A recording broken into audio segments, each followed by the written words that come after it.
உத்திரட்டாதி நட்சத்திரக்காரங்களை பொறுத்த வரைக்கும் இந்த மார்ச் மாதம் 30 டேட் அப்படிங்கிறது, இந்த ஆங்கில மாதம் மார்ச் மாதம் அப்படிங்கிறது எப்படி இருக்க போகுது அப்படின்னு பார்த்தீங்க அப்படின்னா, உண்மையிலேயே ஒரு நல்ல விஷயங்கள் நிறைய நடக்கக்கூடிய மாதம்தான்.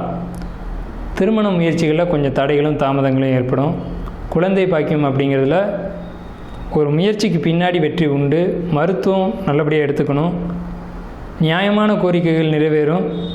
எல்லா நன்மைகளும் நடக்கக்கூடிய ஒரு நல்ல மாதம். நீண்ட தூர பயணங்கள் இருக்குது. பயணங்களை முடிஞ்ச வரைக்கும் குறைச்சிக்கோங்க. ஏன்னா பயணங்கள் மூலமாக உடல் உபாதைகள் ஏற்படக்கூடிய காலகட்டம் இந்த மார்ச் மாதம். லாங் ட்ராவல் பண்ணிங்க அப்படின்னா உங்களுடைய உடல் ஆட்டோமேட்டிக்காக ஹீட் ஆகும். அந்த ஒரு சூடு, அந்த ஒரு வார்ம் அப்படிங்கிறது உங்களுக்கு உடல் உபாதைகளை ஏற்படுத்தும். உடம்பில் அங்கங்கே சின்ன சின்ன கட்டிகள் இதெல்லாம் ஏற்படும். எந்த ஒரு பிரச்சனைகள் ஏற்பட்டாலுமே இயற்கை முறையான வைத்தியத்தை நாடுங்க.